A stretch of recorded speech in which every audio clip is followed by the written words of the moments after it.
el cerebro y cuáles son sus funciones en relación con la conducta. El cerebro es un órgano muy especial. En primer lugar, es un órgano enigmático, es un órgano, voy a presentarles una diapositiva.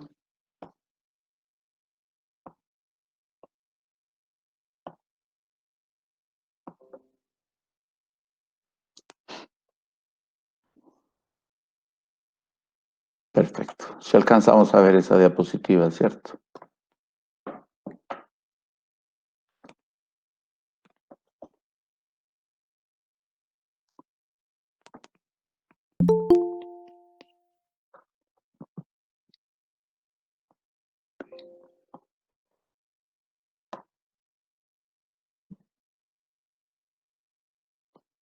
Perfecto.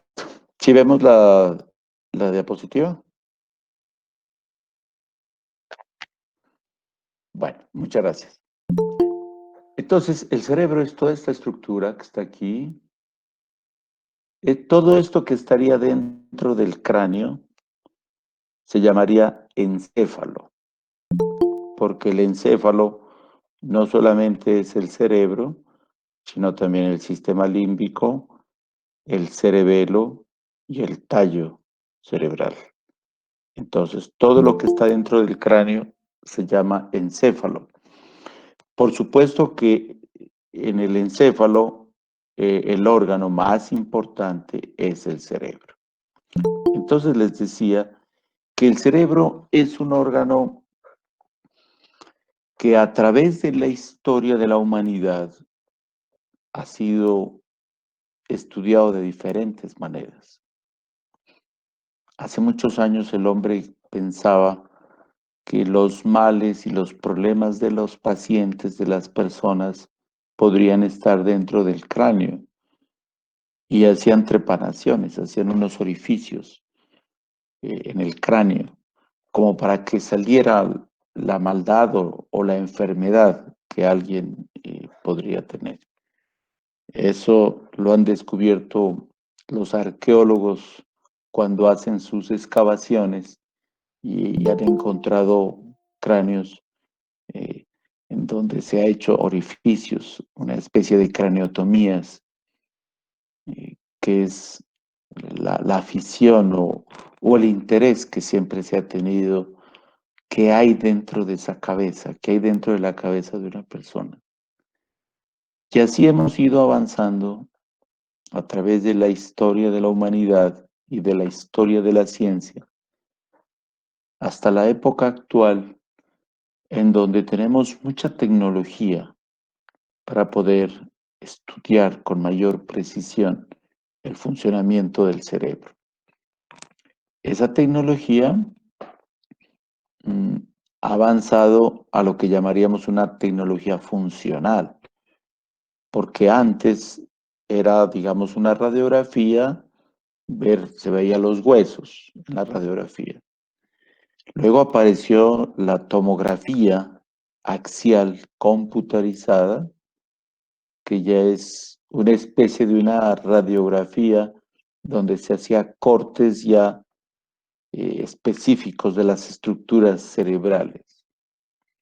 Luego apareció la resonancia nuclear magnética, en donde ya se puede observar anatómicamente las estructuras que hay dentro del cráneo y se puede observar todas las estructuras anatómicas del cerebro. Pero esas son unas imágenes fijas, serían unas imágenes anatómicas. Y lo que nos interesa en el cerebro, además de lo anatómico, es funcional. Entonces, apareció el SPET, que es la tomografía de emisión de positrones, y el PET, la tomografía de emisión de positrón. ¿Esto qué significa? Que se coloca una sustancia radioactiva de manera periférica a través de una vena periférica. Esa sustancia radioactiva puede ser el tecnecio o la glucosa radioactiva, y luego de colocarse esa sustancia, se ve cómo funcionan las estructuras del cerebro. Entonces se ve cómo está funcionando el lóbulo frontal, cómo está funcionando el lóbulo temporal, se ve el funcionamiento de las diferentes estructuras del cerebro. Y también últimamente existe la tractografía funcional, en donde ya se puede observar la conexión neuronal en tractos o en vías nerviosas específicas. Entonces, por ejemplo, se puede mirar la vía que se genera cuando la persona presenta una memoria. Entonces se ve cómo hay los circuitos de, de conexiones neuronales. Entonces, se ha avanzado mucho sobre el estudio del cerebro, pero debemos también manifestar que no tenemos el conocimiento total, absoluto, del funcionamiento de este órgano. Y sobre todo de la mente, porque la mente es algo que no se puede, no se ve, es algo intangible. Es como decir el tiempo. El tiempo no lo vemos, pero sabemos que ya estamos en 15 de diciembre. Entonces, asimismo es la mente. Sabemos que el cerebro es uno de los órganos más importantes en la producción de la mente. Obviamente que no es el único. Entonces, ustedes pueden ver, aquí está el cerebro. Aquí, esta parte de aquí es el área frontal. Esta parte de acá sería la parte parietal, o sea, el lóbulo parietal.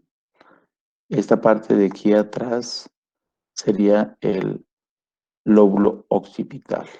Y aquí se le ha quitado, pues para ver estas estructuras, quedaría en esta zona, tapando todo esto, el lóbulo temporal.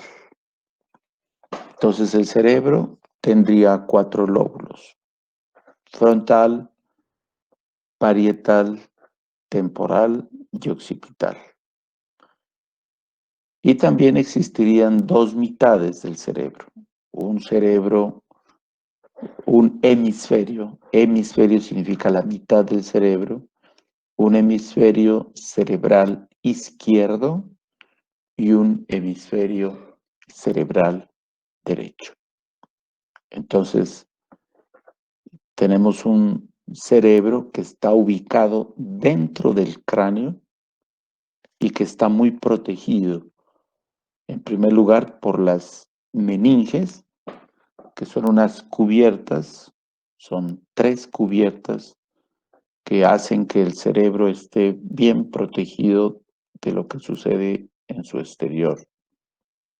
También tenemos el líquido cefalorraquídeo que está circulando por todo el sistema nervioso central, y que el líquido cefalorraquídeo sirve como protección, como alimentación, como amortiguamiento.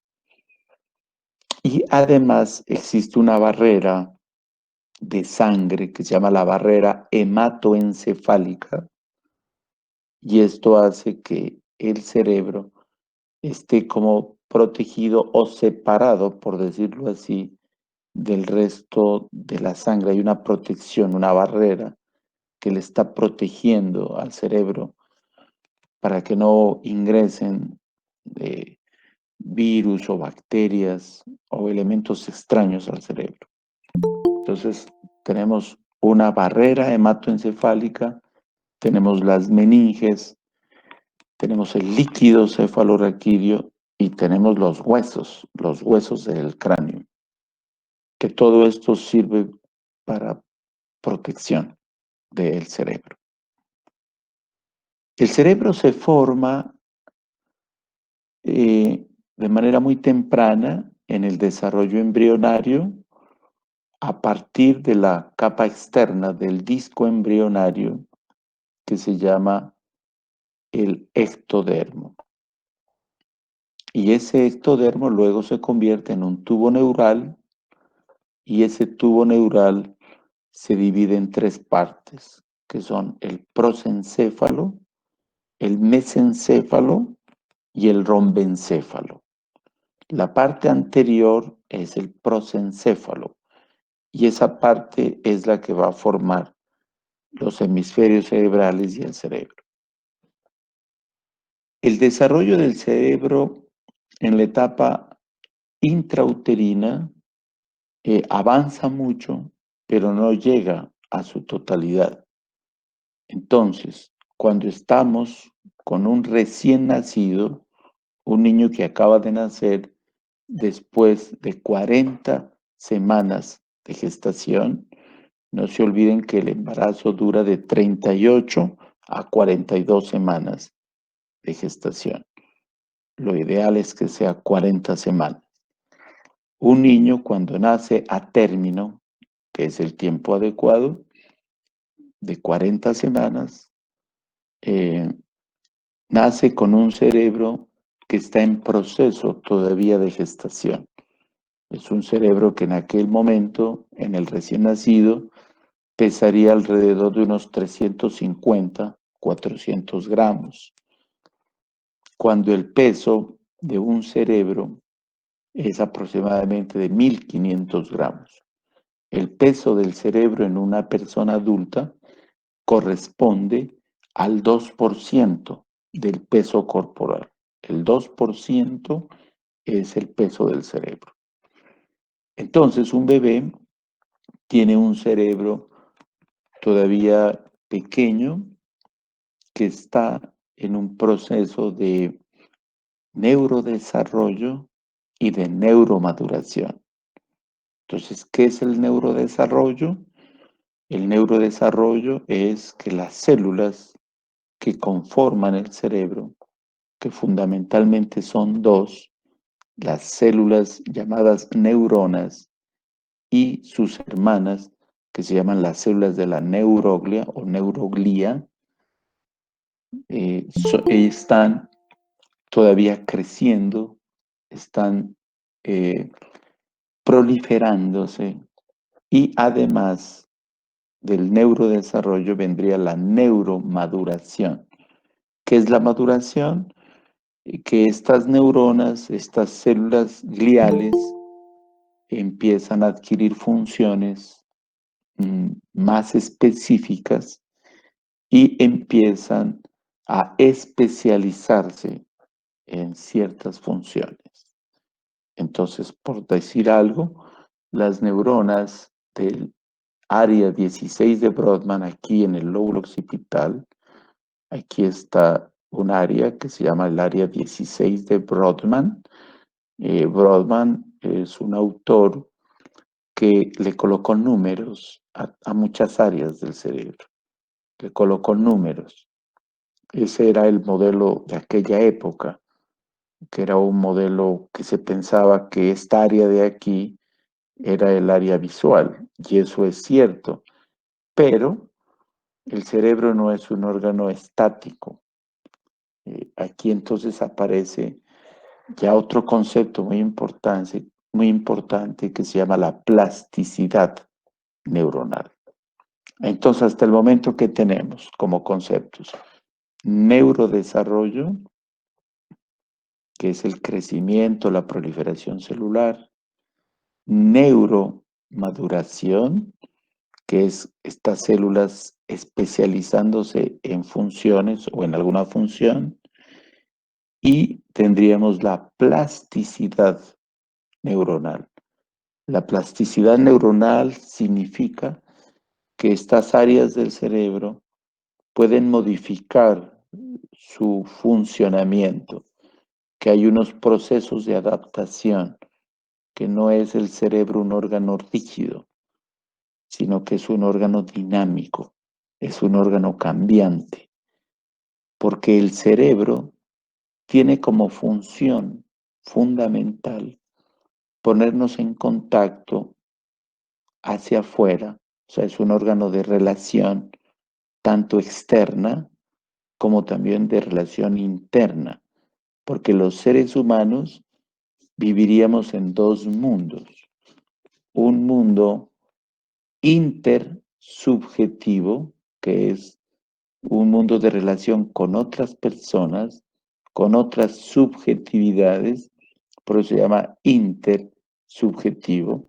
de alguien que se hace amigo, habla, interactúa con otros seres humanos, que eso sería la intersubjetividad, pero también el cerebro tiene una relación interna propia, que sería el mundo subjetivo, el mundo propio de cada quien. Entonces, el cerebro está actuando en esos dos mundos, en ese mundo interno, que es en el mundo de cada persona, en el mundo de los pensamientos, de las emociones, de las inquietudes, en el mundo de las frustraciones, de las aspiraciones, de los proyectos, en el mundo de la esencia propia de cada ser humano. Cada ser humano tiene su propia convicción de la realidad, de lo que ve, de lo que escucha, de lo que siente, de lo que ha vivido. Esa es la subjetividad. Eso es algo muy propio de cada persona. Pero también el cerebro permite la relación con lo que está hacia afuera, con los amigos, con la familia, con seres conocidos, con seres en donde pueden existir sentimientos, sentimientos amorosos, con personas que pueden haber otro tipo de sentimientos, de confrontación, de ira, de agresividad, etcétera. Entonces ese cerebro es un órgano de relación. Y la plasticidad significa que ese cerebro va modificando, va cambiando, se va adaptando a nuevos contextos, a nuevas realidades. Por ejemplo, nosotros ahora, la humanidad está viviendo una pandemia y hemos tenido que adaptarnos a nuevas realidades, a nuevas formas de estar, de vivir, de comportarnos. El ejemplo, las clases virtuales, por decir algo, es una nueva forma de comportamiento humano. La misma utilización del tapabocas, el distanciamiento físico, una gran cantidad de experiencias nuevas que hemos tenido que vivir y que tendremos que aprender, porque el cerebro es un órgano que no termina de aprender nunca. Y eso es interesante en el desarrollo del ser humano. El ser humano envejece su cuerpo, envejece su piel, envejecen sus órganos. Pero el cerebro es un órgano que si se utiliza muy bien, no envejece, sino al contrario, adquiere mayor experiencia, mayor capacidad.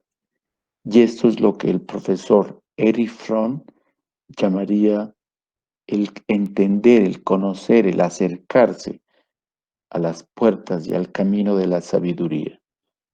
Y que en otras culturas, como por ejemplo la cultura oriental, en donde ellos cultivan otros valores, el viejo, el individuo adulto, sí es respetado y sí es valorado, porque son personas que tienen mucho conocimiento, producto de la lectura, de la vivencia, de la experiencia, y son personas que en la familia son respetados, son valorados y son consultados para eh, dar opiniones sobre aspectos de la vida, del acontecimiento, de la familia o de la sociedad.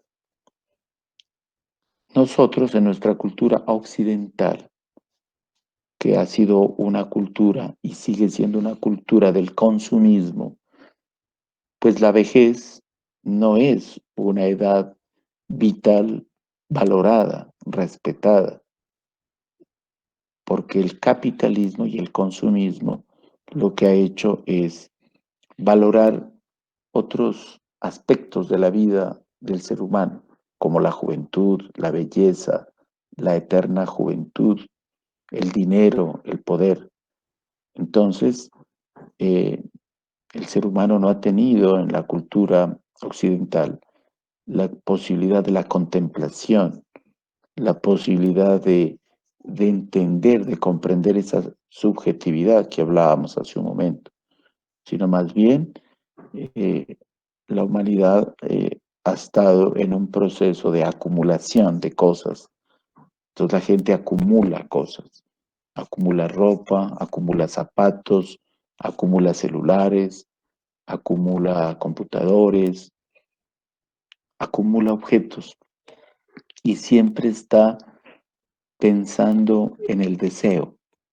Entonces, si compra el celular de última gama que salió en este momento, en 6 meses saldrá o ya plantean que va a salir otro tipo de celular. Y entonces esos cerebros están en el deseo que no termina.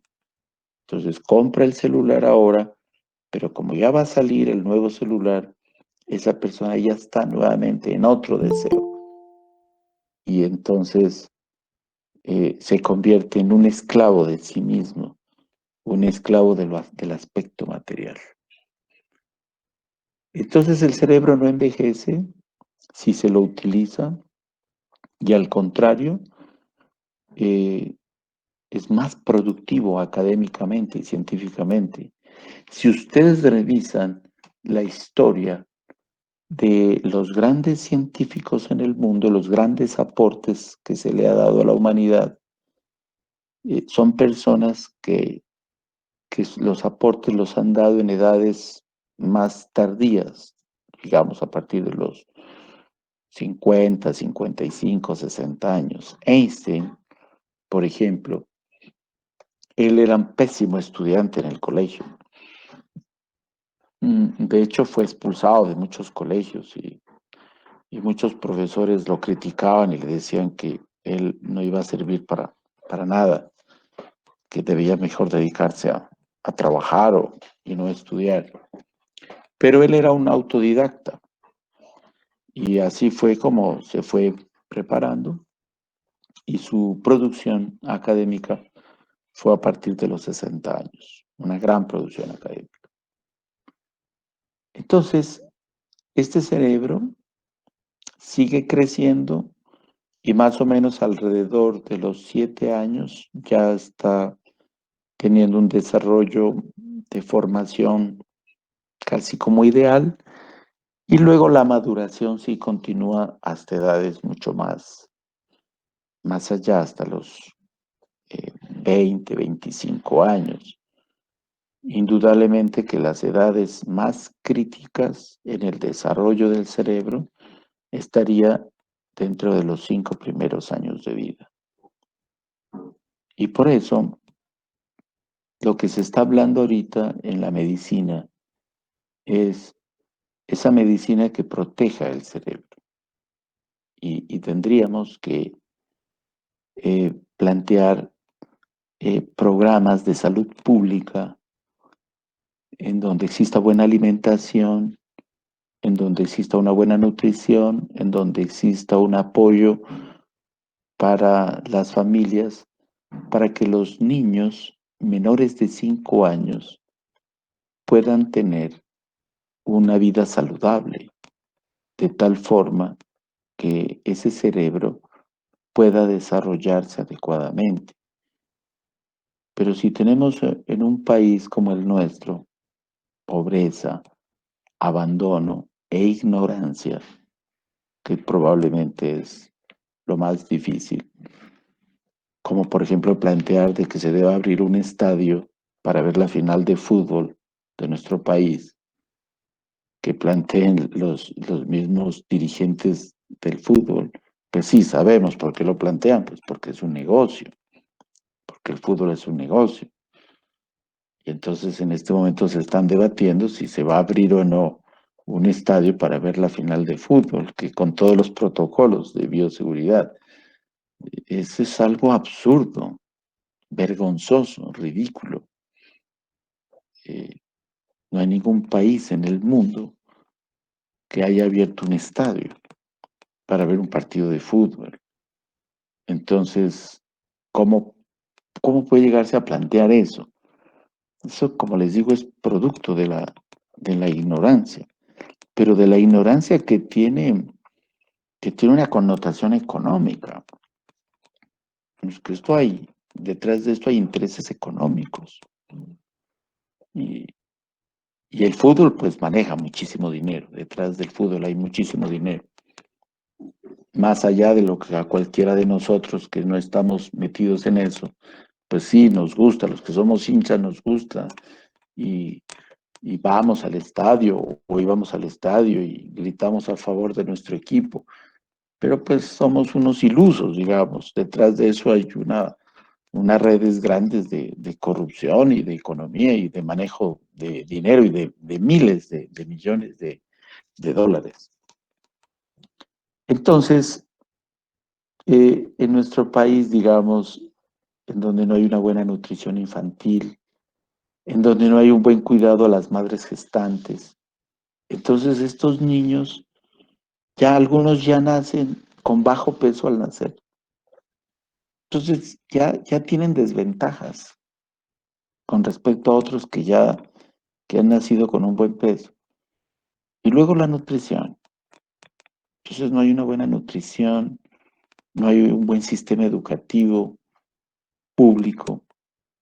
Entonces ahí es donde se generan los abismos de separación de la humanidad. Ahí es donde empieza la injusticia.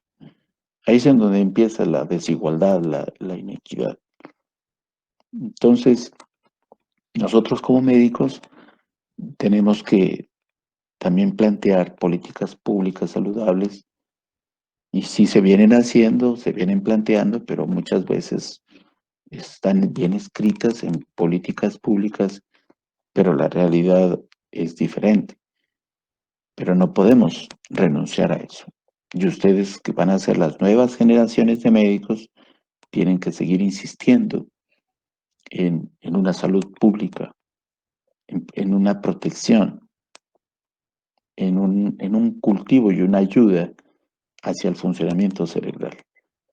Porque el cerebro es el órgano que nos determina nuestra conducta. Entonces, ojalá podamos esos 5 primeros años de vida de los niños cuidarlos bien, protegerlos bien, alimentarlos bien, niños que sean bien alimentados, vacunados, niños que tengan posibilidad de acceso a un sistema educativo pero adecuado, no solamente que le enseñen a uno a leer, sino que le enseñen a uno a tener amor hacia la lectura, que son dos cosas diferentes. La gente puede saber leer, pero tal vez no tiene amor a la lectura. Entonces el que sabe leer, pues lee porque le obligan, porque le toca leer, y a pesar de eso a veces ni siquiera lee. En cambio, tener un amor hacia la lectura es tener la convicción de que hay que leer, hay que prepararse, porque el conocimiento permite romper las cadenas de la ignorancia, las cadenas de la explotación. Entre más conocimiento tengamos, mayores posibilidades vamos a tener de oportunidades. Entonces tenemos que aprovechar la posibilidad de prepararnos y ojalá esto podría ser para toda la infancia, para toda la población. Entonces este cerebro que está aquí, que prácticamente casi no se ve nada por fuera, más que unos surcos y unas fisuras. La primera vez que saqué un cerebro y lo tuve en mis manos, tenía tanta ilusión de ver, pero no se ve casi nada. más que algo arrugado. Yo no diría de manera simplista, esto es el cerebro. El cerebro es eso, claro, pero el cerebro no solamente es lo macroscópico, sino qué hay dentro de cada una de esas estructuras. Estos surcos, estas fisuras, hacen parte de la experiencia, de las vivencias, de lo que se aprende.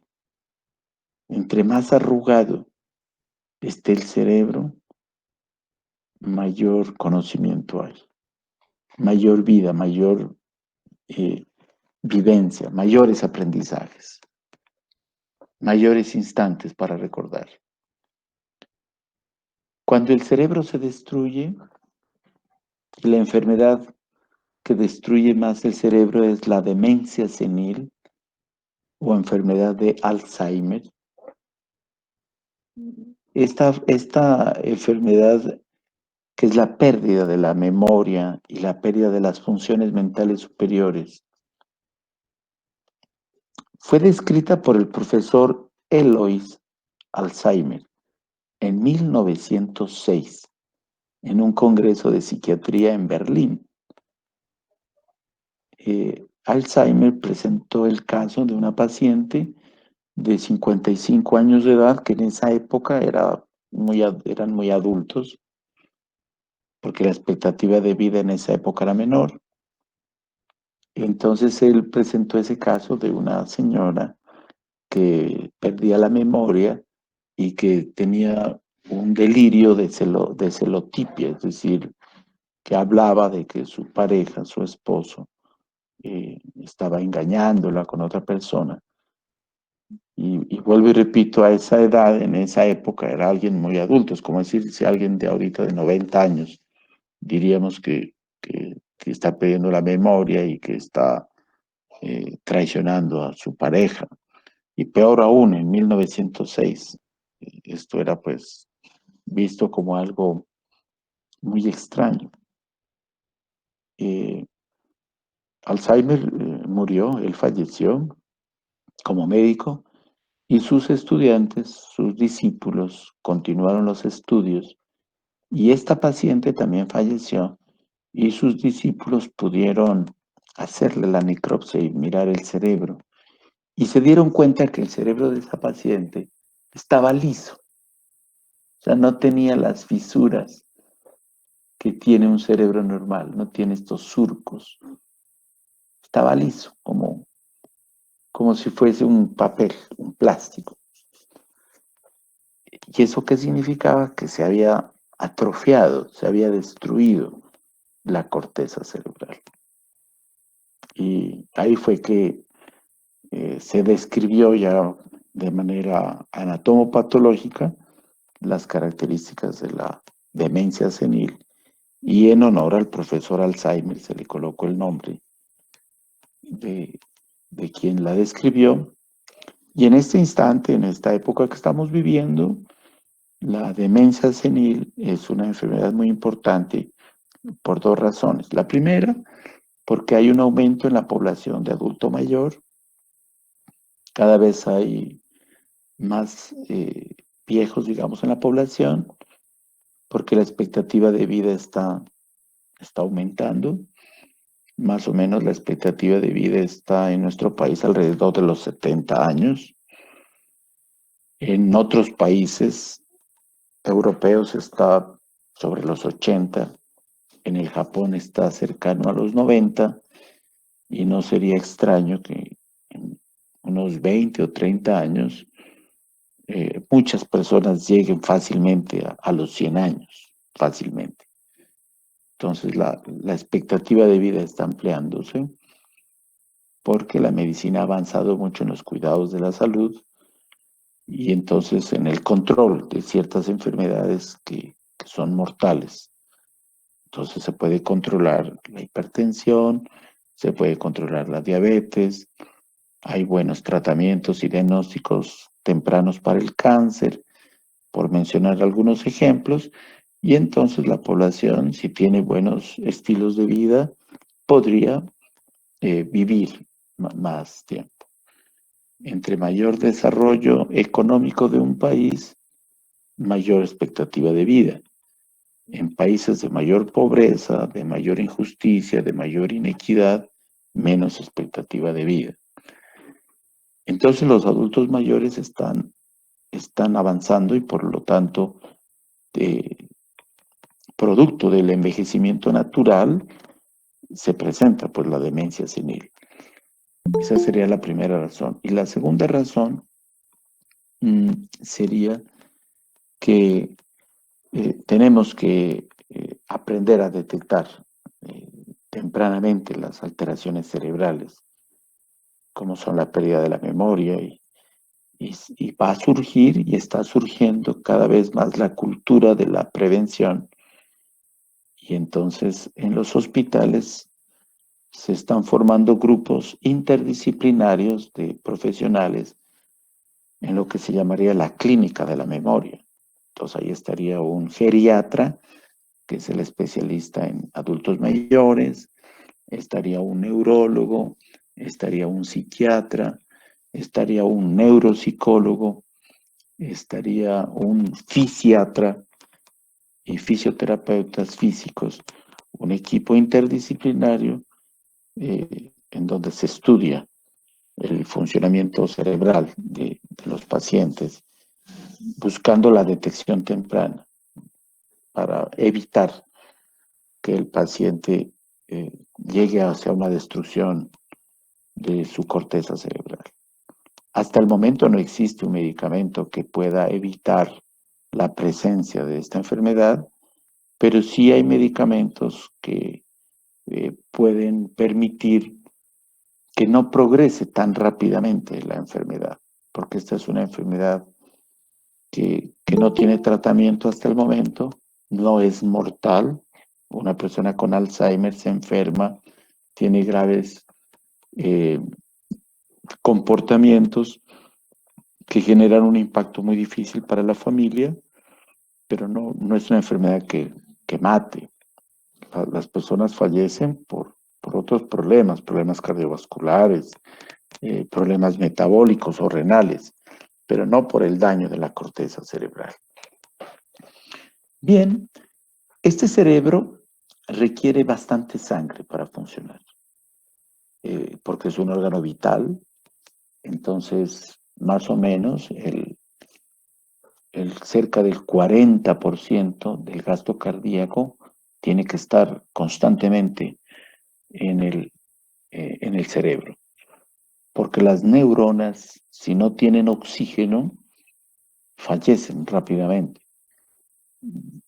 Una neurona podría soportar no más allá de 3 minutos sin oxígeno.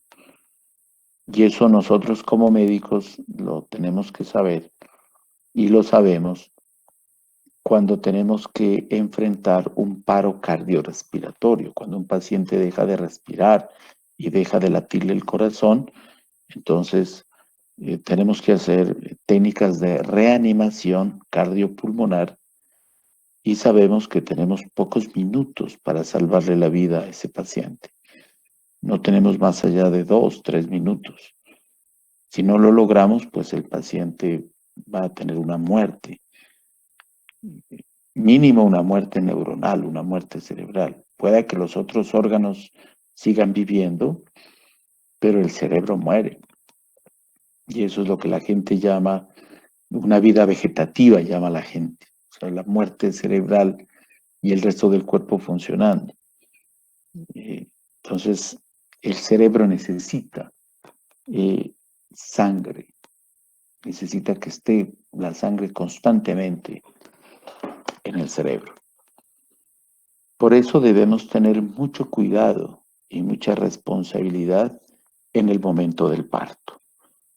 Cuando un niño nace en el parto, o por cesárea o parto vaginal, recuerden ustedes que el niño está conectado a la madre por el conducto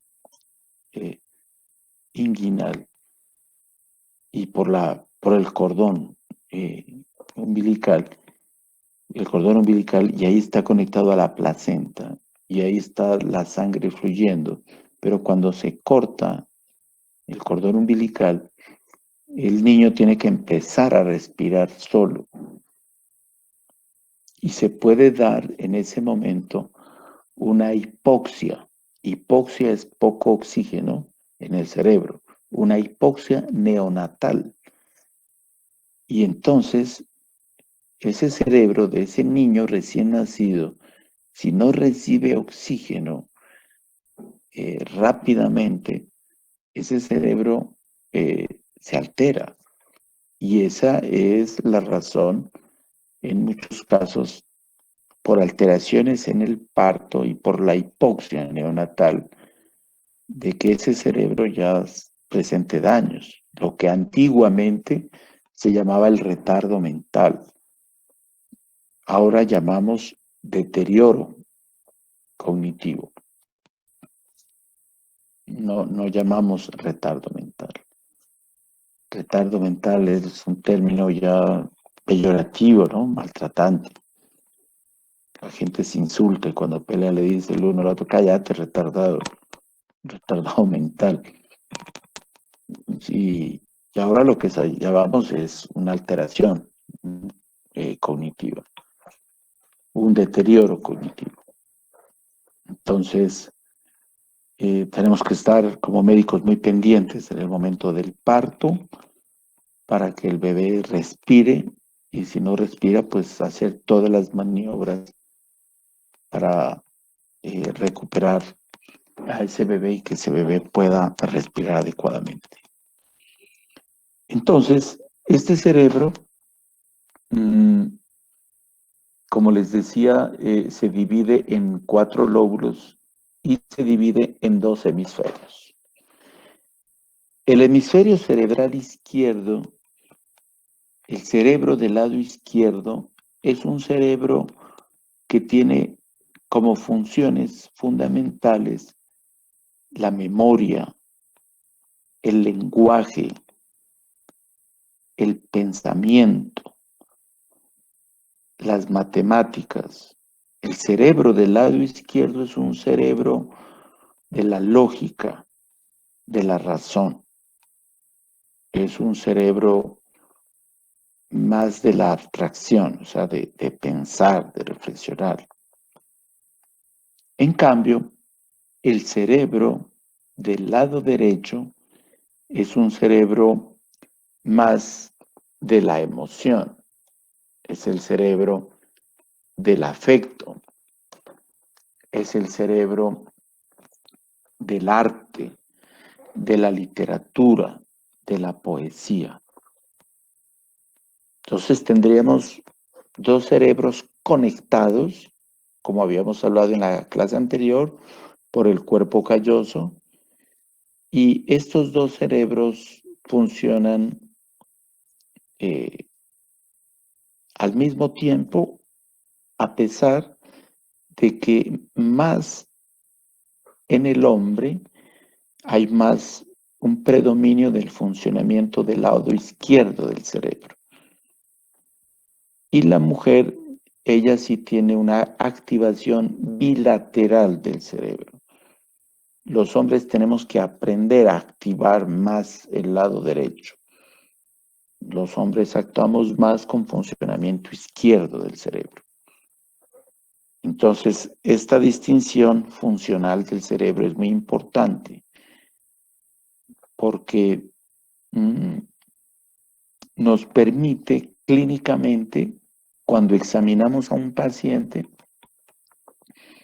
sin necesidad de hacerle ningún examen imagenológico o funcional, si hacemos bien el examen mental y si hacemos muy bien el examen neurológico, podemos ir precisando cuáles serían las alteraciones que tiene el paciente y en dónde probablemente estarían las alteraciones estructurales del cerebro. Entonces, si tenemos un paciente, por ejemplo, que tiene alteraciones en el lenguaje, que eso se llama la afasia. Afasia es que el paciente no puede hablar o no puede entender. Entonces habría 3 tipos de afasia. A es sinfasia lenguaje. Entonces habría una fascia motora, o de Broca también se llama, una fascia expresiva, es decir, que el paciente no puede hablar. Podría existir una fascia comprensiva, de comprender el lenguaje, que eso se llama la fascia de Wernicke, que no puede comprender. Uno le habla al paciente y el paciente no comprende. El paciente sí habla, pero no comprende lo que se le dice y no comprende tampoco lo que habla. Entonces tendríamos una fascia motora o de Broca, una fascia sensitiva o de comprensión o de Wernicke, y en tercer lugar podríamos tener una fascia mixta, es decir, pacientes que ni comprenden ni pueden hablar. Entonces, el centro del lenguaje está aquí en el lóbulo frontal, aquí en esta área, el centro del lenguaje motor, y acá en la parte casi posterior estaría el área de Wernicke. Entonces hay estructuras anatómicas que las conocemos y por eso, si tenemos un paciente que tiene una fascia motora, que no puede hablar bien, entonces uno ya más o menos entiende cuáles son las áreas del cerebro que podrían estar alteradas. He dado un ejemplo de una función como es el lenguaje. Entonces, este cerebro izquierdo y derecho están unidos por el cuerpo calloso y se activa más en el hombre el lado izquierdo. La mujer, en cambio, sí activa bilateralmente el cerebro, tanto el lado izquierdo como el lado derecho del cerebro. Esto tiene que ver con el desarrollo ontogenético y filogenético de la especie. Recuerden ustedes que nosotros, el hombre primitivo, el hombre más antiguo, más que primitivo antiguo, el Homo sapiens, era fundamentalmente cazador y recolector. Entonces, el desarrollo del cerebro masculino ha sido más visoespacial,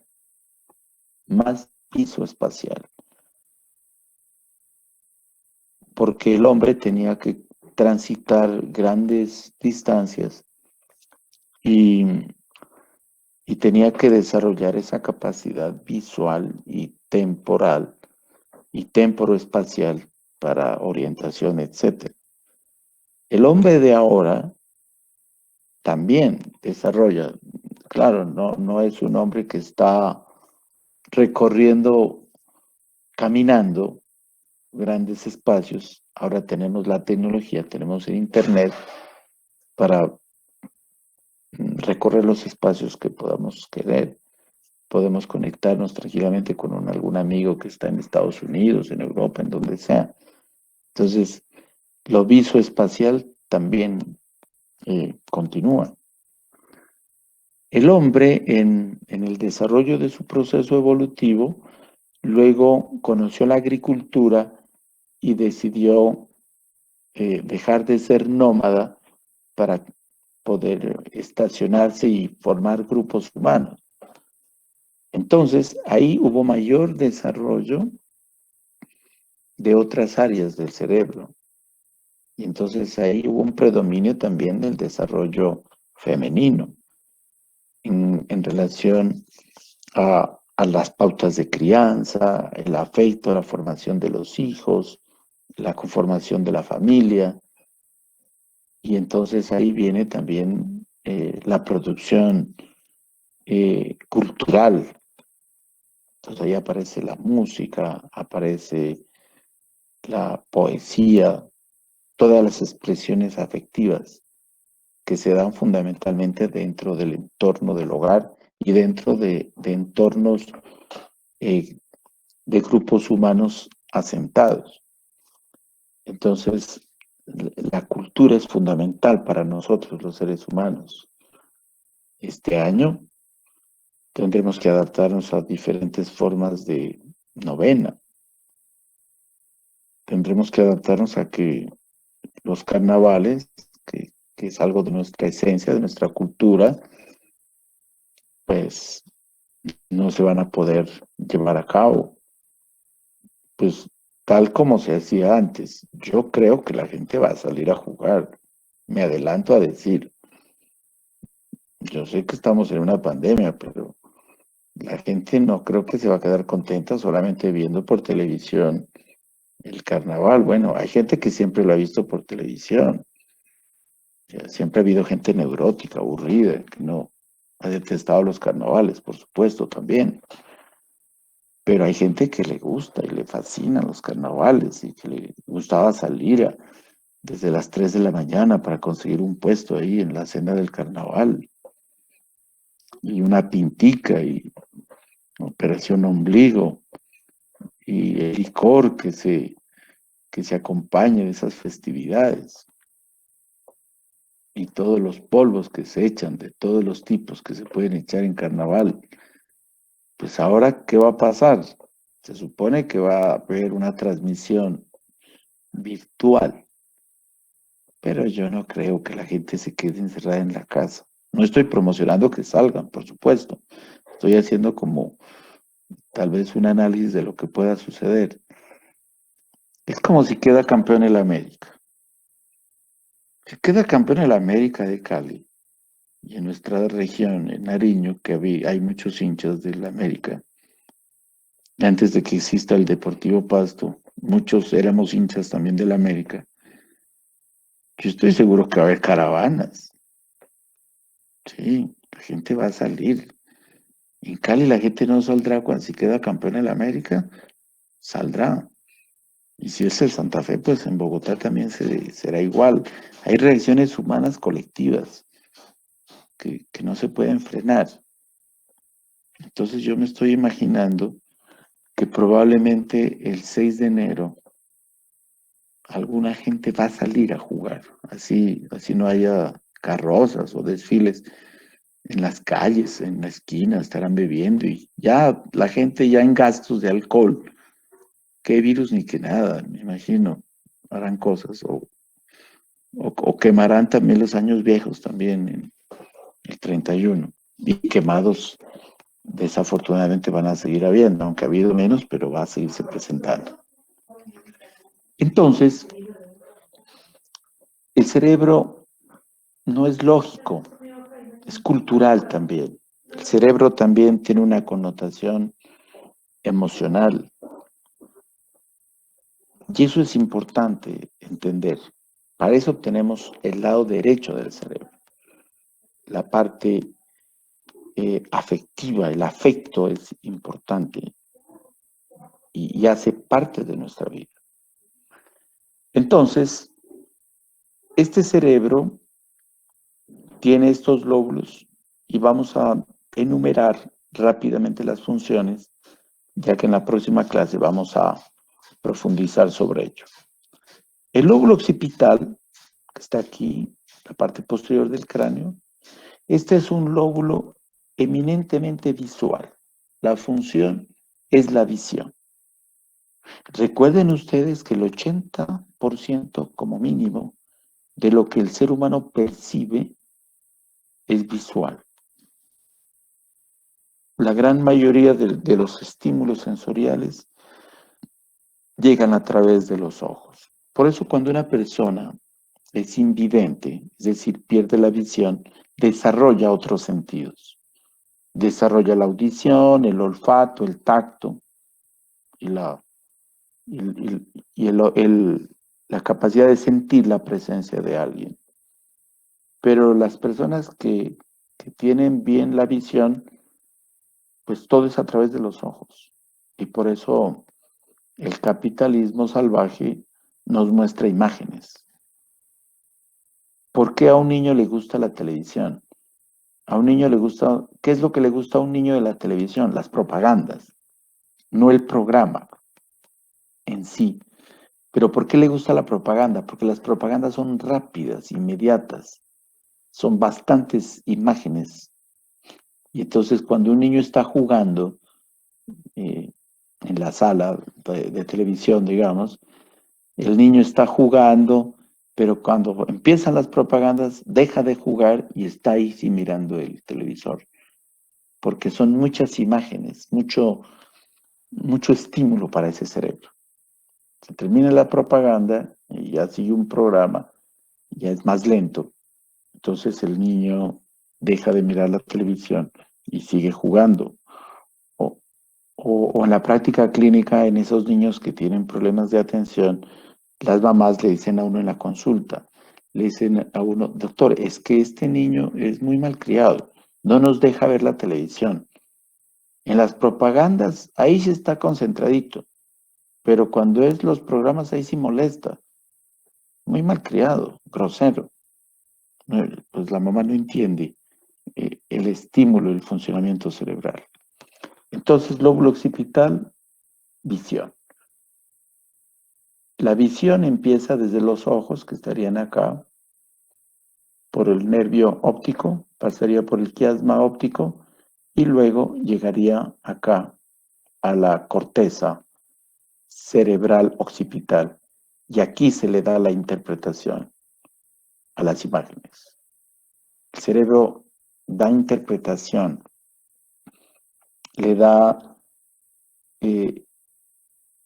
la textura de la vivencia. No es, si tú ves, por ejemplo, un carro rojo, un carro o una moto de color rojo, eso sabes porque es el cerebro el que determinó eso. Aquí está la interpretación cortical. De los ojos hasta llegar acá es una sensación. En cambio, cuando llega aquí a la corteza cerebral, sí es la percepción, que es la interpretación. Entonces, lóbulo occipital. Por eso nos dieron todo un área grande del cerebro para la visión. Aquí en el lóbulo temporal, aquí vamos a ver que las funciones son audición, olfato, fundamentalmente. Audición y olfato. O sea, tenemos un área, todo un área del cerebro, toda esta área del lóbulo temporal, para escuchar. Y no lo hacemos. ¿Qué escuchar? Lo que otra persona dice, escuchar. Lóbulo parietal, toda la parte sensorial. Todos los estímulos sensoriales llegan aquí a esta corteza cerebral. La sensibilidad sería el dolor, la temperatura, el calor, el frío, la vibración, la posición de las partes de nuestro cuerpo. Por ejemplo, en este momento, cómo está el dedo gordo del pie derecho. Esa es la información que llega aquí, a esta estructura, que es el lóbulo parietal. Entonces, cuando respiramos y movemos el abdomen, y ahorita tenemos conciencia del movimiento del ombligo, esto llega aquí, a la corteza parietal.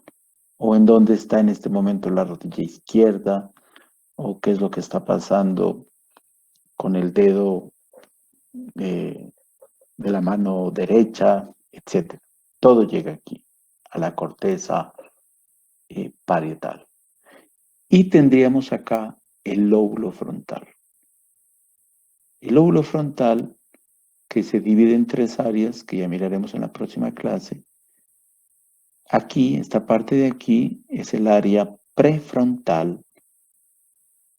Y este lóbulo frontal es el que está encargado de las funciones mentales superiores, que son cuáles: el lenguaje, la memoria, la inteligencia, la conducta motora, el juicio, el raciocinio.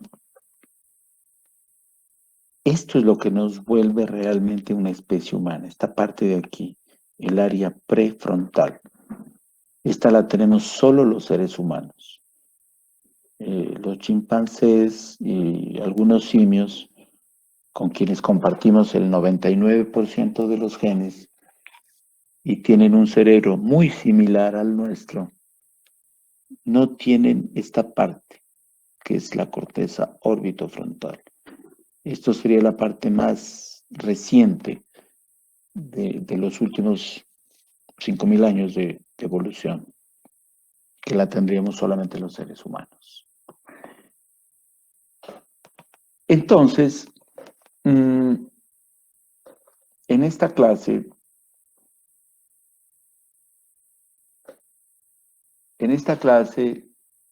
lo que quería es dejar como una introducción general a lo que es el cerebro, para que ya la próxima clase, que me imagino es el próximo año, ya empecemos a ver ya el funcionamiento de cada uno de los lóbulos para luego ya eh, plantear el segundo examen parcial. Entonces, ¿cuándo vamos a comenzar clases el próximo año?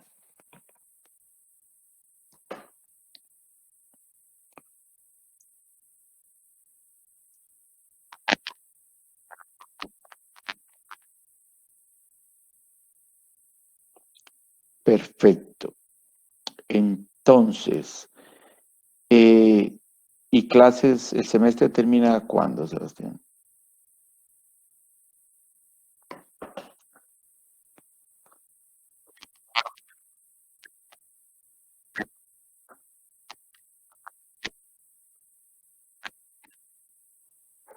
Perfecto. Entonces, más o menos, para que les vayan comentando sus compañeros, que tal vez entre el 19 o el 26 de enero tendríamos el segundo examen parcial. ¿Listo? ¿Tienen alguna pregunta sobre el tema del cerebro, la parte general? Profe, yo, Dale. o sea, cuando usted nos mencionó que en situaciones de hipoxia podría haber muerte cerebral, ¿no? Ujú. O sea, entonces en dado caso de que una persona necesite reanimación, ¿hasta qué punto se consideraría pues una idea la reanimación? Porque pues si no tiene signos vitales, no le está latiendo el corazón, pues el cerebro estaría en este estado. ¿Y se puede reanimar al paciente y que quede en este estado? Hay, hay unos parámetros del tiempo de reanimación y hay un parámetro físico, por ejemplo, es la dilatación pupilar. Cuando uno está reanimando a un paciente y las pupilas se dilatan y ya no son reactivas a la luz, eso ya es un signo, digamos, de mal pronóstico. Pero realmente la pregunta tuya es muy difícil de contestar. ¿Cuándo ha muerto el cerebro? Sería la pregunta. Eh, No se sabe con exactitud. Por ejemplo, en pacientes en coma, un paciente que está en coma profundo y que está entubado y que está viviendo gracias a la tecnología. Y entonces ahí viene el gran dilema ético y médico de decir, ya hay una muerte cerebral, ya no hay nada más que hacer, tenemos que desconectar a este paciente. Y ha habido unos casos muy impresionantes en la literatura médica. Por ejemplo, de pacientes en estado de coma, 2, 3 años en coma, que han despertado y, y comentan que todo lo que sucedió mientras estaban en coma. Hay un caso terrible de alguien que despertó solamente 48 horas y volvió a estar nuevamente en coma. Y en las 48 horas que se despertó, sus funciones mentales estaban normales. Y era como si el estado de coma estuviera, entre comillas, dormido. En la pandemia que estamos viviendo, cuando los pacientes están entubados, eh, lo que se hace con estos pacientes es hacerles videollamadas y acercarle la tablet al oído del paciente y que el familiar le hable y le diga cosas. Y se ve que hay reacciones de los pacientes. Y los pacientes que han salido del COVID después de procesos largos de intubación, ellos manifiestan y han manifestado, yo he tenido la oportunidad de ver a muchos pacientes en mi práctica, en donde ellos recuerdan haber sido visitados o hablados por sus personas, por sus seres queridos. Entonces, esto es para decirles que hasta el momento todavía no sabemos con exactitud qué es la muerte cerebral. No sabemos con exactitud. Hay unos parámetros que me demoraría mucho en explicar, pero este es un tema muy, pero muy profundo en la medicina. ¿Cuándo se define que alguien está muerto cerebralmente? Entonces, por eso hay discusiones a veces en la reanimación cardiopulmonar. Pero diríamos, de manera así rápida, que uno no podría estar reanimando a alguien si ya no hay una respuesta en un tiempo natural y suficiente, que no va más allá de 30 minutos. Y esto es algo que cada vez la medicina crítica ha avanzado y ya cuando estén ustedes haciendo cursos específicos de reanimación, ya mirarán cuáles son los parámetros exactos que hay que aceptar. Uno tiene que aceptar que ya un paciente, uno ha hecho todo lo posible por reanimarlo y ya no se pudo, desafortunadamente. Uno sufre mucho, le afecta, porque uno no quiere que ningún paciente se le muera.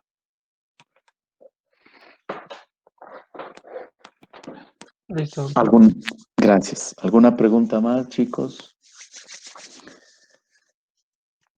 Bueno, que tengan una linda Navidad, un feliz año nuevo y Dios mediante nos estaremos mirando ya el 12 de enero.